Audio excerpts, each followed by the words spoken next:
Baik untuk semuanya, betulkah?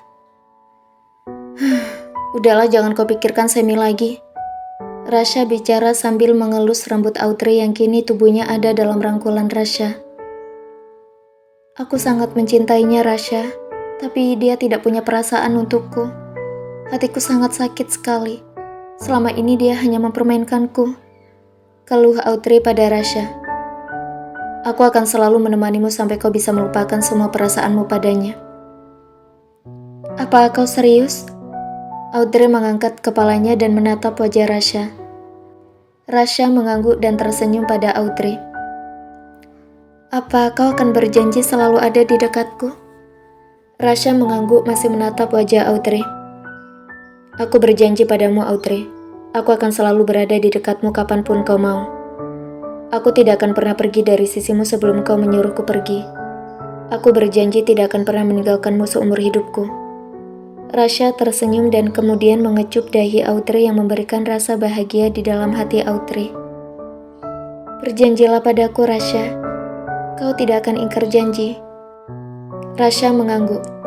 Dan kemudian Audrey tersenyum lalu melabuhkan dirinya ke dalam pelukan Rasha. Hatinya sangat bahagia mendengar apa yang baru saja dikatakan oleh Rasha. Ada harapan untuknya melanjutkan hidup bersama Rasha setelah beberapa hari ini. Audrey hidup dengan rasa sakit di dalam hatinya. Malam itu menjadi malam yang cukup panjang untuk mereka berdua. Dua anak manusia yang saling mencintai, yang ada dalam ruangan tertutup. Tentu sudah dapat diduga apa yang mereka lakukan di dalamnya.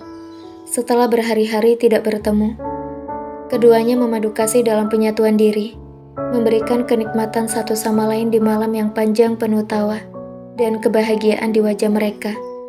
Hati yang selama ini tersakiti, baik Audrey yang ditolak oleh Sam dan Rasha yang masih merasa rindu pada Audrey, akhirnya bisa bersama dengan perasaan bahagia pada malam itu.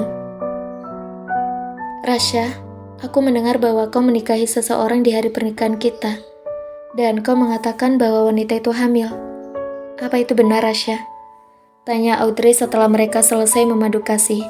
Dan kini sedang duduk di tempat tidur saling berpelukan di apartemen Audrey. Itu benar. Aku memang menikahi seseorang. Tapi aku tidak menghamilinya. Bahkan aku tidak pernah menyatukan tubuhku dengannya. Jawab Rasha jujur pada Audrey. Lalu bagaimana nasib hubungan kita?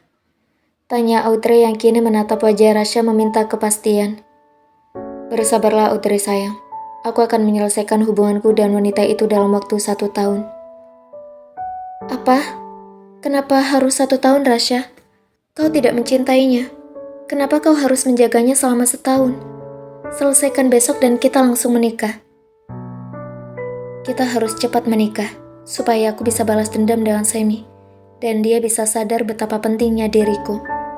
Gumam Audrey dalam hatinya, yang memang ingin menikah dengan Rasha untuk membuat Semi kembali padanya karena cemburu. Rasha menggelengkan kepalanya. Aku tidak bisa, Audrey. Keluargaku sangat menyayanginya. Berikan aku waktu 1 tahun untuk menyelesaikan hubunganku dengannya. Dan nanti kita bisa bersama lagi.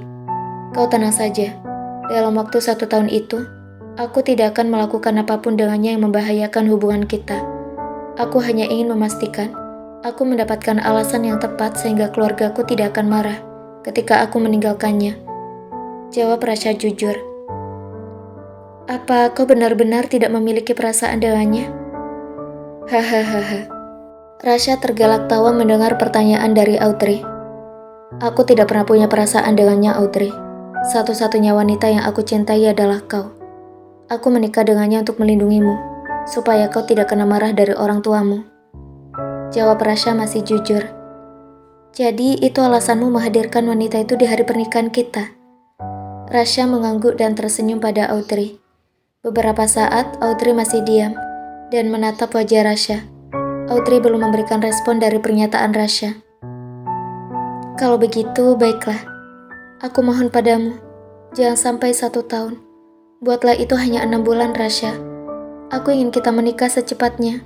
Karena aku ingin melupakan Sam, pinta Audrey pada Rasha. Tenanglah sayang, aku akan berusaha untuk membuatnya hanya 6 bulan. Rasha kemudian mengecup dahi Audrey, dan merebahkan tubuh Audrey kembali ke dalam pelukannya. Hari ini sangat membahagiakan bagi Audrey, karena Rasha ada di sisinya dan menghiburnya. Audrey pun bisa terlelap tidur di sisi Rasha. Untunglah dia sudah tenang. Sam, kau kurang ajar sekali. Setelah kau memberikan harapan pada Audrey, kau berani menyakiti dia seperti sekarang. Aku sudah mengalah padamu, tapi kau justru menyakitinya. Aku tidak akan membiarkan ini, Sam. Aku akan membalasmu. Jangan harap karirmu akan mulus. Mulai besok, aku akan pikirkan apa balasan terbaik untukmu. Kau sudah terlalu berani untuk menyakiti hati Audrey. Gumam Rasha di dalam hatinya, yang sudah tak sabar menunggu pagi untuk melihat apa yang bisa dilakukan pada Sam. Rasha tidak memikirkan sama sekali tentang perasaan Lucky. Pikirannya sibuk memikirkan tentang kebahagiaan Audrey dan apa yang dia lakukan untuk membuat orang tuanya kembali menerima Audrey dan mau melupakan Lucky. Aku akan memulai dengan si kembar Riri dan Riri. Mereka sangat mudah bersosialisasi. Aku akan mengakrabkan Audrey dengan mereka lebih dahulu. Baru aku akan mendekatkannya lagi pada mama dan papa. Untuk Lucky, aku akan membuatnya terlihat buruk di keluargaku, sehingga mereka tidak akan menyukainya lagi. Tapi apa yang harus aku lakukan? Gumam Rasha di dalam hatinya. Bagaimana kalau aku mengatakan bahwa Lucky menggugurkan kandungannya, dan dia selingkuh dengan pria bule? Aku rasa keluargaku pasti akan membiarkannya pergi dan akan melupakannya. Lagi pula papa memang awalnya tidak menyukainya kan? Aku harus menyuruh Juna untuk mencari CCTV yang ada di Bandara Juanda tadi sore, di mana pria bule itu memegang tangan Lucky. Berawal dari video itu aku bisa menjalankan rencanaku. Itu juga bagus untuk Lucky. Dia memang sudah ingin pergi dariku kan? Pasti dia sangat senang kalau aku melepaskannya dalam waktu yang sangat cepat. Lagi pula, aku sudah memberikannya banyak hadiah hari ini. Aku juga sudah memberikannya rumah orang tuanya lagi tanpa mengganggu uang yang aku telah transfer ke rekeningnya. Rasha tersenyum memikirkan ide yang ada dalam otaknya. Hatinya sangat bahagia, karena sekarang dia bisa bersama dengan orang yang sangat dicintainya, Audrey. Tidak ada lagi rasa galau dan sedih dalam hati Rasha. Setelah mendapatkan idenya, Rasha pun tidur di sisi Audrey dengan sangat bahagia. Rasha dan Audrey bisa tertidur dengan pulas malam itu, dan berbeda dengan Lucky yang harus tidur pada jam 3 pagi. Rasha dan Audrey tidur dalam perasaan yang sangat bahagia, sedangkan Lucky tidur dengan perasaan yang tidak menentu. Bahagia memikirkan bahwa dia bisa cepat lepas dari Rasha, karena Rasha masih berhubungan dengan Audrey. Tapi ada rasa sedih juga yang tidak diketahui oleh Lucky apa alasannya. Bahkan Lucky yang berhasil tidur pada jam 3 pagi tetap tidak bisa tidur dengan pulas, sehingga pagi harinya agak suram. Aku lapar sekali, Lucky bicara dengan dirinya sendiri sambil berteriak kencang di kamarnya, karena rasa laparnya yang sudah tak tertahankan. Lucky lalu segera turun ke bawah, membuka kulkas dan mencari makanan yang bisa dimakan olehnya. Wah, siapa yang membersihkan meja makan ini? Semua yang ada di meja makan tadi malam sudah hilang. Aku bahkan tidak melihat seorang pun yang masuk ke dalam sini. Gumam Lucky dalam hatinya, yang melihat meja makan sudah kosong. Tapi Lucky tidak terlalu memperdulikannya, dan langsung menuju ke kulkas dan mengambil satu buah apel di dalamnya. Rumah ini bagus sekali. Lucky tersenyum ketika melihat keluar rumah. Laut biru yang terlihat sangat indah dari jendela di ruang makan memberikan kebahagiaan pada Lucky. Setidaknya ada satu poin positif dengan tinggal di rumah ini. Aku bisa melihat indahnya laut biru setiap hari selama 1 tahun. Apa tidak bisa dipercepat ya? Kan dia sudah bersama lagi dengan kekasihnya.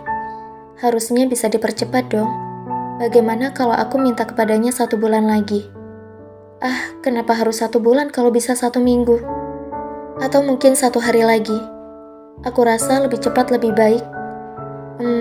Tapi kapan dia akan datang ya? Kami harus membicarakan masalah ini, karena aku juga ingin cepat bebas darinya. Mungkin aku akan mengurungkan niatku mencari ibuku, dan lebih memilih untuk pulang kembali ke London. Di sanalah rumahku. Aku sudah hidup di sana selama 27 tahun. dan semua lebih familiar di sana ketimbang aku tinggal di negara ini. Walaupun di sini segalanya lebih murah, tapi tentunya akan lebih sulit untuk mendapatkan uang. Wah, aku akan pulang ke London dalam kondisi kaya raya, dengan uang sebanyak 3 juta dolar di kantongku. Pasti membuat hidupku akan lebih menyenangkan. Aku bisa memikirkan suatu bisnis di sana. Gumam Lucky di dalam hatinya, yang sudah mulai merencanakan apa yang akan dilakukan setelah kembali ke London, sambil menikmati apel yang ada di tangannya. Ting tong, suara bel di depan rumah membuat Lucky tersentak, dan kemudian menuju ke pintu masuk. Klek. Ada yang bisa aku bantu? Tanya Lucky sambil tersenyum sopan. Nyonya muda Lukianada, saya Sandi, asisten pribadi Tuan Raditya. Saya diminta ke sini untuk menjemput Anda untuk datang ke rumah Tuan Raditya. Sesuai dengan perjanjian yang telah dibuat oleh Tuan Muda Rasha, bahwa Nyonya Muda akan datang setiap hari ke rumah Tuan Raditya, dan akan bertemu dengan Nyonya Nada, Riri, dan Riri. Saya akan menjemput setiap pagi, dan nanti di sore hari, Tuan Rasha akan menjemput Anda kembali.